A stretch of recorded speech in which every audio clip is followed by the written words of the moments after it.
berjalan dalam firman-Mu, hatiku siap.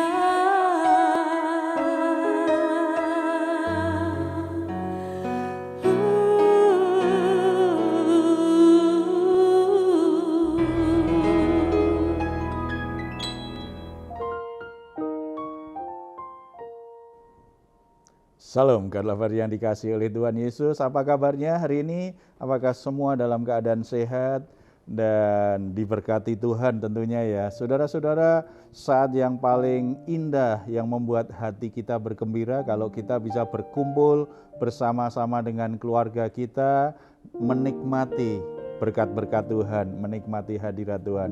Oleh sebab itu, apapun keadaanmu saat itu, situasi apapun yang sedang terjadi, mari kita datang kepada Tuhan. Serahkan semua beban beratmu, serahkan semua masalah hidupmu, percaya bahwa dalam hadirat Tuhan, saudara akan menjadi pribadi yang kuat, hatimu menjadi tenang, alami kelegaan. Ini yang telah dikatakan dan dijanjikan oleh Tuhan Yesus kepada kita. Marilah kepadaku semua yang letih lesu dan berbeban berat, aku akan memberi kelegaan kepadamu. Bukankah itu janji yang luar biasa? Oleh sebab itu mari hampiri Dia. Mari kita bersatu dalam doa. Bapa di surga, kami ucap syukur dalam Yesus Kristus kami semua beroleh keindahan hidup untuk boleh menghampiri tahta kasih karunia-Mu. Tidak hanya minta pengampunan dosa, tetapi kami juga diizinkan untuk membawa seluruh beban hidup kami, seluruh permasalahan hidup kami. Engkau berjanji akan memberi kami kelegaan. Kami sangat percaya. Saat ini kami datang dengan seluruh keberadaan kami Tuhan. Masalah-masalah kami di rumah tangga, masalah-masalah yang terkait dengan pekerjaan kami, kesehatan kami, masa depan kami, hubungan-hubungan kami dengan orang lain, kami bawa kepadamu. Bapa, kami mohon belas kasihan-Mu, memberi kami kelegaan, memberi kami ketenangan hati, memberi kami kekuatan hati untuk terus melangkah, bahkan menyelesaikan masalah-masalah tersebut. Berikan hikmat-Mu, kuasa-Mu bekerja Tuhan, sehingga satu persatu masalah kami terselesaikan, karena Engkau sungguh-sungguh mengasihi kami. Engkau layak menerima segala pujian, hormat dari seluruh kehidupan kami. Oleh sebab itu kami ingin mempersembahkan korban syukur kami lewat pujian penyembahan hari ini. Dalam nama Tuhan Yesus. Amin.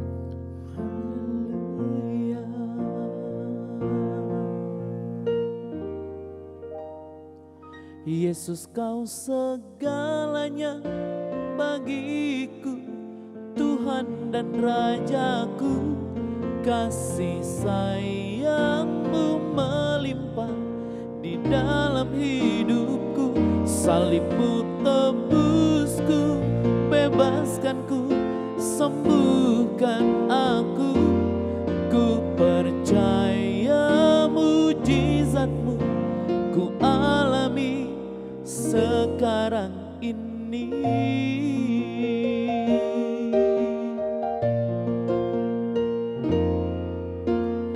Engkau Tuhan yang setia, sumber kekuatanku. Engkau Yesus, Juru Selamatku, harapanku, jawabanku.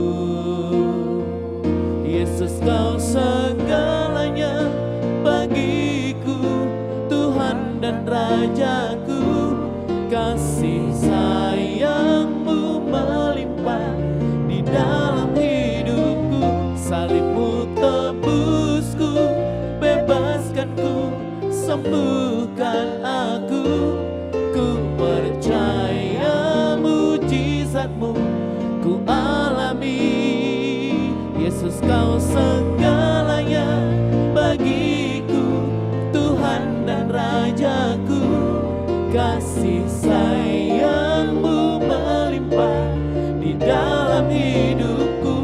Salib-Mu tebusku, bebaskanku, sembuhkan aku. Ku percaya mujizat-Mu ku alami.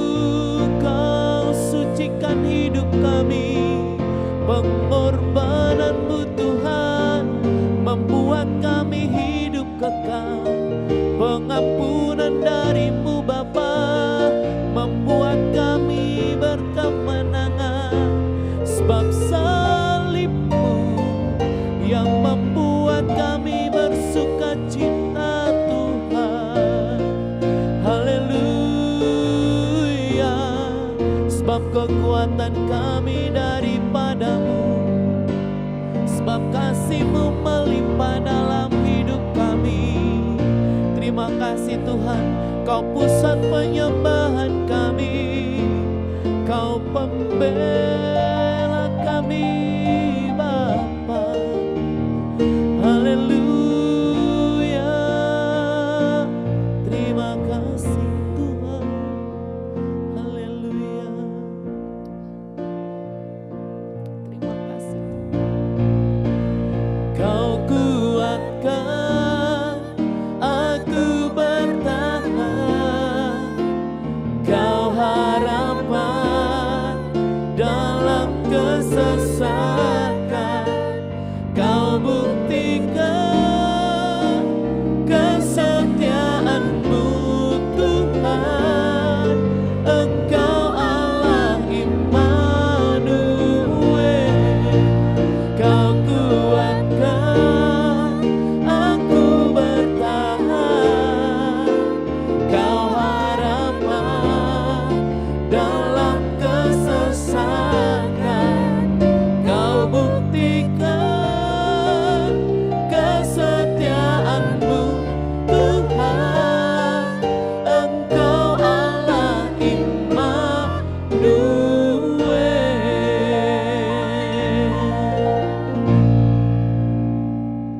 Puji Tuhan, saudara-saudara yang dikasih oleh Tuhan, Allah selalu beserta dengan kita. Oleh sebab itu membuat hidup kita akhirnya dalam keadaan aman, terjamin, dan kita bisa menatap masa depan itu dengan penuh harapan. Saudara-saudara, saat ini kita akan sharing pentingnya sikap yang benar, melihat orang lain dalam keadilan sebagaimana yang Tuhan ajarkan. Sebelum kita lihat kebenaran firman Tuhan ini, kita akan mendengarkan dulu sebuah cerita bagaimana ketidakadilan itu begitu banyak terjadi di sekitar kita. Silakan, Ane. Baik Pak, ini sebenarnya sudah lama ya. Pertama kali saya menginjakan kaki di Jakarta tahun 2008. Karena saya awalnya waktu itu saya terima-terima aja karena saya nggak punya ijazah. Sementara saya diterima di salah satu toko yang bermerek, sepatu yang bermerek, produk Itali waktu itu. Nah saya bekerja setelah saya 2 minggu di Jakarta di tahun 2008 waktu itu, saya akhirnya bekerja di daerah Tangerang. Tapi makin lama kok nggak ada liburnya gitu. Sementara sebagai orang Kristen kan kita rindu ya, walaupun jauh dari keluarga justru kita lebih rindu supaya bertemu dengan orang beriman, orang-orang satu seiman gitu. Jadi itu nggak ada, justru dikasih libur itu di hari biasa bukan di hari Minggu waktu itu. Tapi karena saya nggak punya sama siapa-siapa dulu sebelum kenal gereja ini, saya belum kenal siapa-siapa di Jakarta, hanya punya satu sepupu saya itu kayak cuek banget karena dia daerah Cikarang waktu itu kerjanya. Nah tapi saya terus bekerja waktu itu sampai di mana aku tuh merasa kayaknya dimanfaatin dalam arti dari segi HK-nya, harian kerjanya Pak, dan salary yang saya dapat nggak sesuai dengan yang didapatkan oleh orang-orang yang sudah lama. Sementara karena mungkin saya anak baru, kayak baru saya tahu artinya bully itu, yaitu setelah saya lihat oh ternyata ini arti bully yang selama ini orang yang ngomong bully gitu. Bullynya dalam arti saya harus masuk Sabtu yang biasanya saya bisa setengah hari tapi full. Ini lagi rame nih mallnya, jadi harus standby gitu. Jadi kadang sampai jam 9, dari jam 9 ke 9, 24 jam ya? Iya ya, 12 jam. Dan gajinya tuh gak sesuai gitu. Dan akhirnya saya tanya sama bosnya, sementara bosnya itu sama satu suku sebenarnya. Kau bersyukurlah kau udah dapat kerja nggak ada ijazah gitu. Nah saya di situ takut. Dulu saya takut banget Pak. Karena apa? Kalau saya keluar dari sini, apakah masih ada perusahaan atau di luar sana yang menerima saya tanpa memiliki ijazah gitu. Dan pada akhirnya saya memutuskan harus keluar karena ada beberapa langganan dulu yang suka sama saya, dibawalah saya ke Jogja. Nah, saya kerja di Jogja, ternyata di situ lebih sadis lagi, yang gajinya sekian di sini di bawah lagi di sana karena mengingat di sana tuh makan masih murah waktu itu 2009 2010. Hanya 7 bulan saya di sana, Pak. Jadi di situ saya bertanya, apakah ini adil buat saya gitu kan? Tapi pada akhirnya saya bertemu dengan salah satu pengerja gereja waktu itu di sini, dan akhirnya saya memutuskan untuk keluar dari situ dan saya bekerja di salah satu perusahaan swasta di daerah Jati Baru waktu itu. Dan walaupun sekedar OB, tapi saya puas karena salary dengan pekerjaan yang saya lakukan setiap hari sesuai. Itu sih Pak menurut saya yang ketidakadilan waktu saya kerja pertama kali di Jakarta. Nah, di tengah maraknya ketidakadilan yang kita lihat ya dalam dunia kerja, dalam sikap orang terhadap orang yang statusnya lebih rendah, dianggap lebih rendah lah begitu, kita sebagai orang Kristen terpanggil, sebagai anak-anak Tuhan terpanggil untuk memberi warna yang berbeda. Tidak boleh justru ikut-ikutan karena kalau orang lain melakukan berarti kami boleh juga dong. Tidak, karena kita sebagai orang Kristen pedoman kita adalah firman Tuhan, Alkitab yang tertulis itu ya. Itu yang jadi pedoman kita di dalam bersikap dan melihat segala sesuatu. Kita harus menjadi alat Tuhan membawa keadilan kepada sesama kita. Itu merupakan bagian dari tanggung jawab orang Kristen, panggilan hidup orang Kristen di masa kini. Nah sekarang Pak, apa yang harus kita lakukan? Dia kan secara status memang dia lebih rendah dari kita, kayak gitu loh Pak. Jadi apa yang harus kita lakukan? Sikap kita bagaimana gitu? Ya. Iya Pak. Ada beberapa pedoman di Alkitab yang bisa kita jadikan pegangan ya. Bagaimana seharusnya sikap kita terhadap orang-orang, baik misalnya kita di rumah ada asisten rumah tangga, ada sopir yang kerja sama kita, ada orang yang mungkin bekerja bersih-bersih rumah kita seminggu sekali atau beberapa kali dalam seminggu misalnya gitu. Atau di pekerjaan kita punya toko, ada orang yang bekerja dengan kita, kita punya usaha, ada yang jadi karyawan kita. Intinya kalau kita anak-anak Tuhan, kita orang Kristen, kita punya pekerja nih. Bagaimana seharusnya sikap kita, begitu ya. Kita lihat dulu kebenaran firman Tuhan sebagai pegangan. Ulangan pasal yang ke-25. Saya bacakan dulu ya ayat 1 sampai 4. Apabila ada perselisihan di antara beberapa orang, lalu mereka pergi ke pengadilan dan mereka diadili dengan dinyatakan siapa yang benar dan siapa yang salah, maka jika orang yang bersalah itu layak dipukul, haruslah hakim menyuruh dia meniarap dan menyuruh orang memukuli dia di depannya dengan sejumlah dera setimpal dengan kesalahannya. 40 kali harus orang itu dipukul, jangan lebih, supaya jangan saudaramu menjadi rendah di matamu apabila ia dipukul lebih banyak lagi. Janganlah engkau memberangus mulut lembu yang sedang mengirik. Saudara perhatikan di ayat yang ketiga ya. Jangan memukul dia lebih.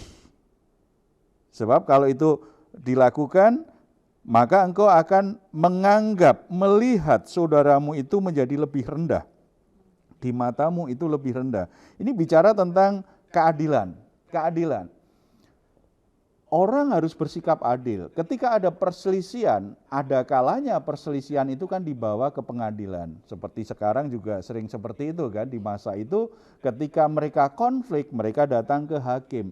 Kemudian ketika dinilai oleh hakim siapa yang salah, siapa yang benar. Yang salah kalau memang dia berbuat salah, maka dia harus dihukum saat itu juga.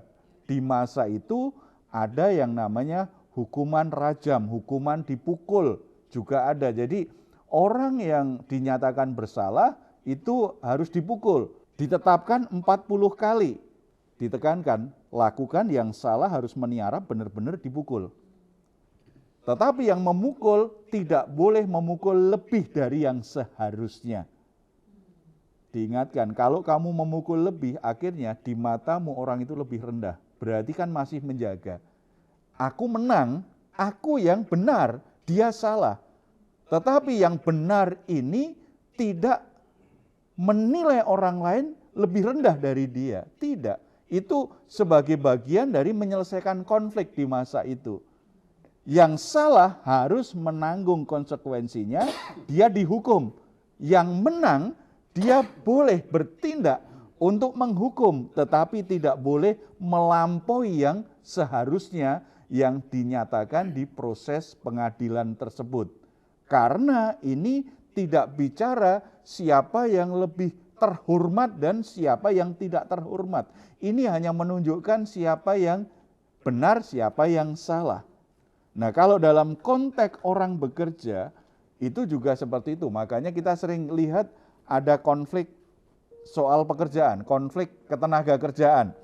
Ada banyak demo buruh ke bosnya karena merasa tidak mendapatkan gaji yang seharusnya. Menuntut supaya jam kerja itu sesuai peraturan dan gaji yang memang sesuai dengan peraturan yang sudah ditetapkan oleh perundang-undangan. Artinya keadilan bagi yang punya pekerjaan dan karyawannya di mana? Sesuai aturan. Ketika suatu saat ada konflik, yang menentukan salah benar siapa? Bukan perasaan, bukan subjektivitas pendapatnya sendiri, bukan kepentingan pribadi, tetapi yang menjadi standar itu benar atau salah perundang-undangan yang berlaku di tempat itu. Makanya sebagai orang Kristen, kalau Tuhan percayakan kita punya anak buah, kita punya pegawai, kita punya karyawan, kita harus bersikap adil terhadap mereka. Bahkan Tuhan ingatkan, jangan lihat mereka lebih rendah dari engkau. Tidak. Tetapi mereka orang yang bekerja dengan kita, iya. Karena dia bekerja dengan kita, saya punya hak dia bekerja dengan baik. Dia kerja dengan disiplin, dia bekerja dengan produktif. Tetapi dia juga punya hak, saya bayar secara pantas. Saya berikan upah secara pantas. Saya tidak boleh menahan upah dia, saya tidak boleh mengambil hak dia dengan alasan apapun. Kalau dia memang kerja dengan saya. Sikap kita sebagai orang Kristen harusnya seperti itu, adil. Kita harus memberi upah yang sesuai kepada orang yang bekerja dengan kita. Haknya berarti kan kalau orang bekerja kan berarti jam kerjanya, lalu cutinya, lalu fasilitas apa yang diberikan. Kan dalam dunia kerja hal-hal seperti itu ada peraturannya. Ya mesti diupayakan. Itu namanya adil. Tidak boleh kita menuntut orang bekerja lembur terus tetapi kita tidak bayar lebih dari jam kerjanya. Itu namanya tidak adil. Tidak, kita harus melihat mereka sebagai mitra kita. Coba kalau kita buka usaha, warung makan lah begitu ya, tempat makan. Tetapi kita tidak bisa masak. Kita buat usaha tempat makan, warung makan, atau restoran lagi. Tetapi kita nggak pinter masak, kita pasti cari orang yang pinter masak. Kita harus perlakukan mereka sesuai haknya, apalagi kalau kita nggak bisa, dia pintar sekali. Orang kan harus menghargai kemampuannya. Kita harus bayar sesuai dengan kemampuannya. Ketika ternyata suatu saat omsetnya menurun, kita harus berjuang bisa penuhi. Kecuali ada perjanjian lagi bahwa gaji tidak bisa dibayar penuh. Tetapi tanggung jawab kita tetap kita upayakan kan. Itu namanya adil. Dia bekerja, kita bayar, tetapi dia menolong kita mengembangkan usaha. Keadilan itu mesti seperti itu. Sangat sedih kalau ternyata orang Kristen tetapi bertindak sewenang-wenang terhadap orang yang bekerja dengan dia, jadi batu sandungan. Itu akan mempermalukan nama Tuhan. Ya, bersikaplah adil. Kemudian tadi menarik tuh ayat yang keempat. Janganlah engkau memberangus mulut lembu yang sedang mengirik. Itu dikutip lagi tuh di 1 Timotius 5 ayat 18. Bukankah kitab suci berkata, janganlah engkau memberangus mulut lembu yang sedang mengirik. Dan lagi, seorang pekerja patut mendapat upahnya. Jadi banyak ketidakadilan di dunia ini memang betul, tetapi ayat ini mengatakan seorang pekerja berhak mendapatkan upahnya. Artinya kalau orang bekerja haknya apa? Upah. Haknya bos apa? Dapat pekerjaan yang baik dari pegawainya. Jadi dua-duanya harus dapat. Jadi kalau kita saat ini posisi kita sebagai orang yang memperkerjakan orang lain, kita harus memenuhi haknya. Berikan gaji yang sepantasnya. Tetapi kalau posisi kita seorang pekerja, berikan hak dari bos kita. Kita harus bekerja sepenuh hati. Tuhan ajarkan apa? Bekerja sepenuh hati seperti untuk Tuhan. Kalau kita punya sikap yang benar seperti itu, Tuhan berkata apa? Siapa yang memberi upah? Bukan hanya bosmu, tetapi pemberi upah yang utama adalah Tuhan kita.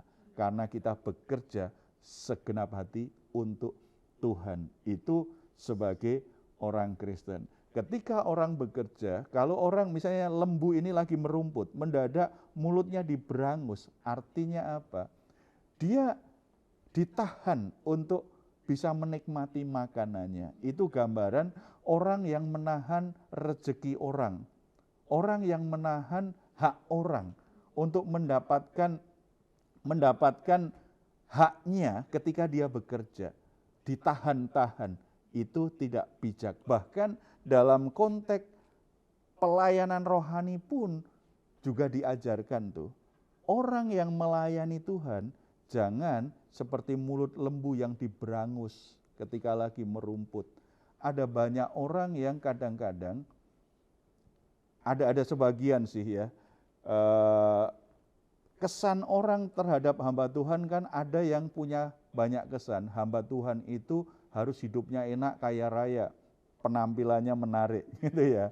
Ada yang punya sikap seperti itu. Ada yang punya sikap hamba Tuhan itu susah nggak apa-apa lah, namanya pikul salib. Sehingga ada orang yang bekerja di gereja, orang yang melayani di gereja, kadang-kadang juga tidak mendapatkan salary yang pantas bagi dia untuk menjalani hidupnya. Ini beda masalahnya kalau misalnya, ini kalau konteks rohani ya, dari gereja keuangannya sangat terbatas. Ketika ada orang yang mau mendedikasikan hidupnya melayani di situ, dia siap kondisi apapun. Tetapi menjadi tidak adil kalau sebuah gereja sebenarnya sudah diberkati Tuhan cara keuangan, sangat bagus sekali keuangannya, tetapi orang yang bekerja di situ tidak mendapatkan upah yang pantas. Lalu kalau misalnya ditanyakan, ini kan pelayanan, jadi karena pelayanan jangan berpikir upah. Tidak, ya. Alkitab mengingatkan kita ini tidak sekedar dunia kerja biasa, enggak, hargai. Orang-orang yang melayanimu hargai sebagaimana mestinya. Orang yang bekerja kepadamu hargai sepantasnya. Bahkan Rasul Paulus di surat Galatia bilang, ingatlah siapa orang yang mengajarmu, berbagi dari apa yang engkau punyai. Artinya apa? Kalau ada orang yang mengajar engkau halal rohani, membuat engkau bisa mengenal Tuhan dengan baik, membuat engkau bisa mengenal firman Tuhan, bisa mengerti firman Tuhan dengan baik, ingatlah mereka. Artinya apa? Supaya mereka bisa bekerja lebih baik lagi. Lalu yang berkata itu kan pergumulan hamba Tuhan, biar banyak doa puasa. Enggak, kalau doa puasa karena terpaksa kan enggak baik. Doa puasa sebagai komitmen untuk mempertajam rohaninya, untuk memperkuat rohnya, untuk mendisiplin dirinya secara rohani. Itu tidak usah menunggu kan, nggak punya duit dan lapar, tidak. Ya, sehingga motivasinya juga jadi tulus. Jadi saudara-saudara berikan haknya orang yang sudah bekerja, baik itu pekerjaan sekuler maupun pekerjaan rohani. Kalau orang sudah bekerja bersama dengan kita harus memberikan apa yang jadi hak mereka. Kalau tidak bisa, kalau itu dalam konteks rohani bisa diomongkan. Saya pikir orang-orang yang bekerja di ladang Tuhan, orang motivasinya bukan duit. Kalau memang nggak bisa tinggal diomongin. Tetapi kalau ada, tidak boleh ditahan itu berkatnya. Kalau di dunia kerja itu harus, karena ada peraturan perundang-undangannya secara negara, itu harus dipenuhi. Kita dipanggil membawa keadilan, memberikan hak orang yang punya hak. Bersikap adil terhadap orang yang bekerja, bersikap adil terhadap orang yang sudah lakukan sesuatu untuk kebaikan kita. Mari kita bersatu dalam doa. Bapa di surga, terima kasih untuk anugerah-Mu yang besar bagi kami. Tuhan, ajarkan kami untuk bersikap adil kepada sesama kami. Bapa, seringkali kami begitu egois, kami ingin dan menuntut orang lain bersikap adil terhadap kami, tetapi kami sendiri tidak adil kepada orang lain. Kami ingin anak buah kami, pekerja kami, itu bekerja sebaik-baiknya, bekerja keras, tetapi kami tidak memperhatikan hak mereka sebagai pekerja.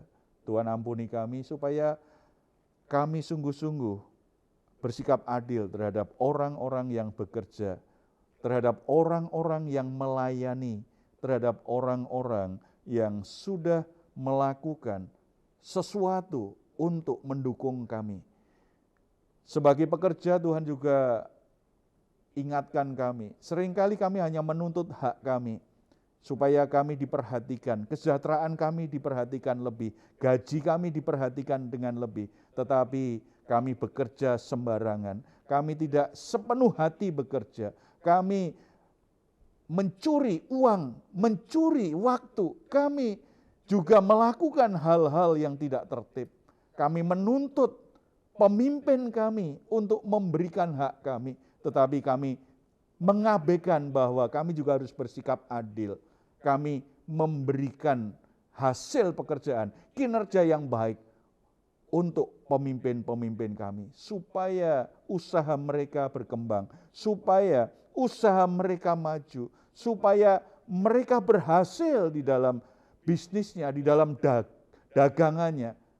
Tuhan, baik kami sebagai pekerja maupun sebagai pimpinan, ajar kami untuk menghargai orang lain, bersikap adil terhadap orang lain, tidak menyerobot hak orang lain, tidak menahan hak orang lain, tetapi memberikannya sebagaimana sepantasnya. Mereka adalah mitra, tidak sepantasnya kami menganggap diri kami lebih tinggi dan mereka lebih rendah, lalu kami memperlakukan mereka dengan cara yang tidak adil. Betapa jahatnya hati kami kalau bersikap seperti itu, Bapa. Tuhan, berikan kami kebijaksanaan lebih lanjut untuk bisa menerapkannya. Tuhan, kuatkan kami, berkati kami, mampukan kami untuk bisa terus bersikap adil apapun konflik, apapun situasi dan masalah yang terjadi. Nama-Mu dimuliakan Bapa, dalam nama Tuhan Yesus Kristus. Amin. Saudara-saudara, dimanapun saudara berada, saudara bekerja, saudara orang melayani, mari kita belajar untuk bersikap adil terhadap sesama, menghargai orang yang patut dihargai, menghormati orang yang patut dihormati, memberikan hak orang yang punya hak.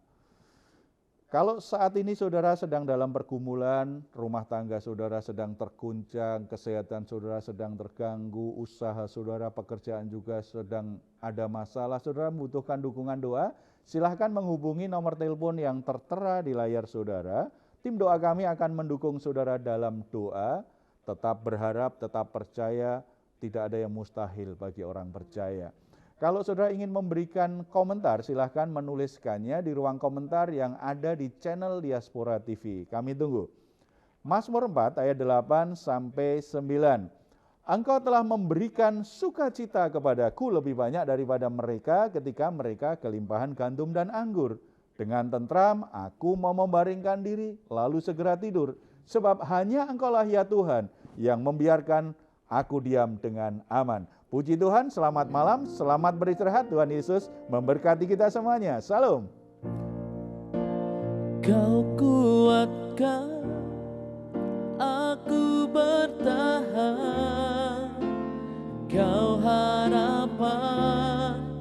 dalam kesesatan.